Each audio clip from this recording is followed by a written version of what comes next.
Hey y'all, Kayla McG here. How y'all doing? Excuse me. I'm doing okay, I guess.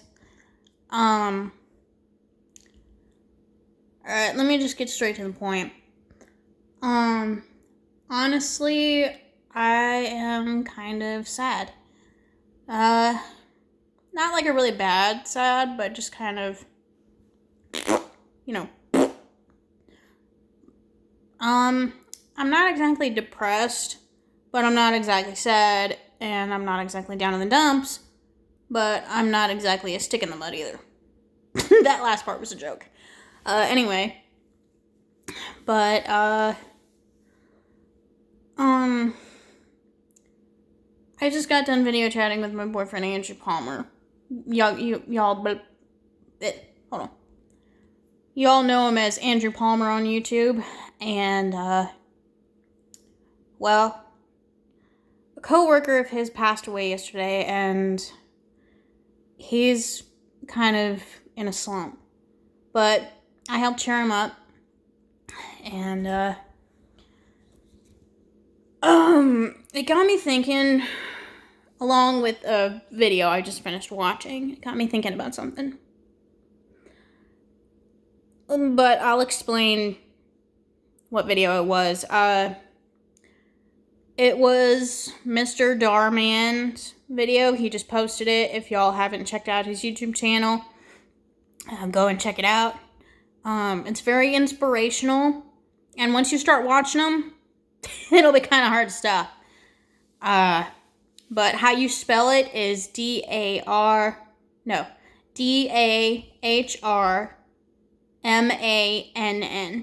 Darman. If you haven't checked out his channel, check it out. He's got good videos. But, at the end of the video, Sniper Wolf, she said that the video was about, follow your dreams and you can do whatever you set your mind to. And that got me thinking because, being a YouTuber is awesome. I've never actually admitted that I'm a YouTuber because I always thought the YouTubers only had, 1,000 and million and plus subscribers. But I look at it like this. Being a YouTuber isn't just about your subscriber count. It's about what you put in your videos and, getting a new subscriber is great. That's awesome. Because, the subscribers keep the channel open. But posting videos, it gives you a kind of thrill. Because, when you get a notification that someone either commented, watched, or liked, it makes you happy. Look at Markiplier. He gets thousands of comments within a couple of minutes of posting his video. He gets it a few minutes after.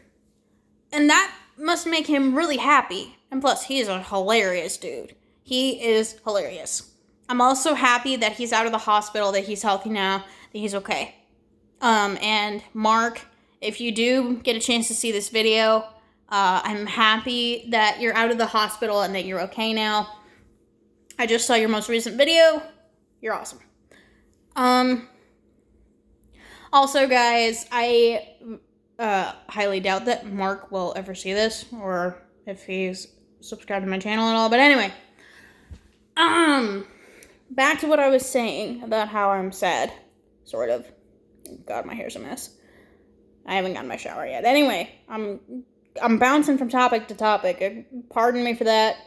My meds are starting to wear off, and just giving you a heads up. So anyway, while I was video chatting with my boyfriend, I was talking about my dog, Soldier Boy, who, if y'all remember, he passed away a couple of months ago. And I did get your comments, and I know it's been a while, but thank you for your condolences. And I appreciate y'all supporting me through that rough time. It was really hard for me. It still is. But I was telling him, Andrew, not Soldier. I can't tell him anything anymore because he's gone.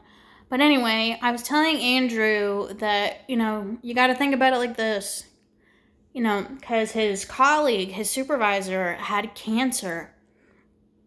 And for those of y'all who have had cancer or haven't, or had family members that had it, y'all know that it can be painful, and depending on what kind of cancer it is. And depending on what stage it's in, it could be very painful before their last moments and during. So, but I told Andrew that because Andrew said that his supervisor did not, the reason I'm not saying the supervisor's name is out of respect for the supervisor and for the establishment that he worked at. But he said his supervisor didn't tell anyone, not even Andrew. And that upset Andrew because he wanted to help his supervisor really badly. And I told him maybe the reason he didn't tell you was probably so that way, so that way Andrew wouldn't worry about him. Because when people have cancer and they know you have it, they treat you differently. When you just want to be treated like nothing's going on, like you're not sick, like you're not running out of time. I mean, we're all running out of time. We'll all run out of time eventually. I mean, my great-grandma Gran, Enid Weibel, she passed away at 93 years old. She was a true Brit to the bone, and, she passed away like a month or two after Soulja Boy did. And that hit me right here because, and it also, there was a slight knife to the heart kind of deal with my mother, because she said, now aren't you glad you went to Aunt Gail's memorial service, because that was the last time you got to see her. Now, that's one of two things. One, that's wrong, saying that. And two, that is just a knife to the heart. Because, she's saying, aren't you glad last time you see her? You shouldn't say things like that. She should have said, aren't you glad that you were able to spend time with her before she passed away? But anyway, ignore what I just said about that. I'm getting too much into myself here. But, what I'm saying is this. Loss is hard. It hurts. And, also I did 2 ponytails today. One in the, and one back here. But, loss is hard. And it hurts. Especially when you were really close to that someone. It could be a best friend, a parent, a grandparent, a great-grandparent, an uncle, an aunt, a niece, a nephew, a best friend since birth kind of thing. Anyone, pets included, it'll hurt because, you were so close to them and then they're just gone. Either by illness or something else. And when they don't tell you, when you don't know if you're going to live to see them again or not. And if you have a fight with the person you're closest to the day before something happens to them, you'll regret what you said. The last thing you'll say to that person is something mean and hurtful. And you won't be able to take it back. But with me, when I told y'all, I don't think I told y'all about Miss Betty. But I think I did. Remind me in the comments if I did or didn't. But if I didn't, I'll refresh y'all's memory. When I was at Woodrow, when I came back, for the second time. I asked my mom. I was sitting in the passenger seat of the truck. Oh, it's a Toyota car, but anyway. I was sitting in the passenger seat of the car, and I asked my mom, I said, "Hey, Mom, how's Miss Betty doing?" And she said, "Well, honey, I'm sorry to tell you this, but Miss Betty passed away while you were at Woodrow." And I said, "Well, why didn't you tell me?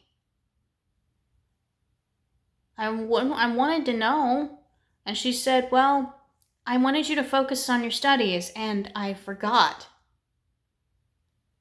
And in my head, I was thinking, it's like, hold up.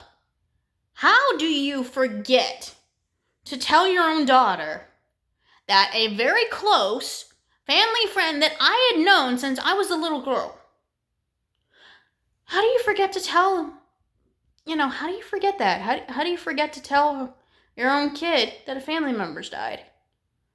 I mean, Miss Betty was like family to us.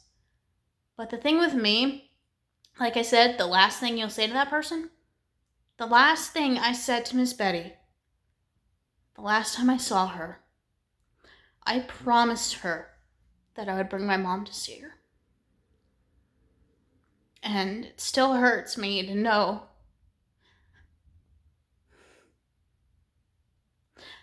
I'm sorry.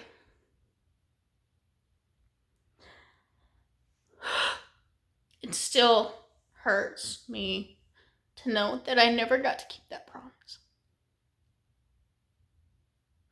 It breaks my heart. I never kept my promise.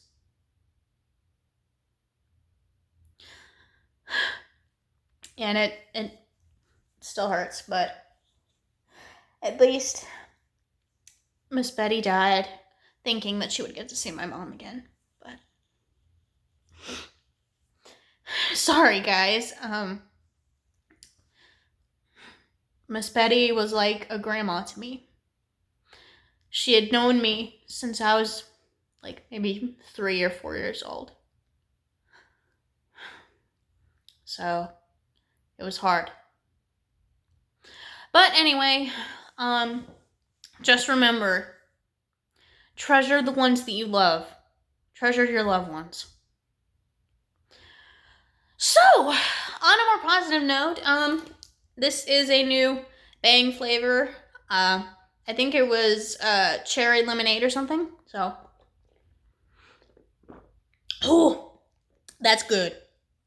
So anyway, y'all, that was Bang energy, by the way. Anyway, have a great rest of your evening. Merry Christmas, Happy Hanukkah, everything else. And I will see you next time. Bye, everyone. Merry Christmas, Happy Hanukkah. Yee yee!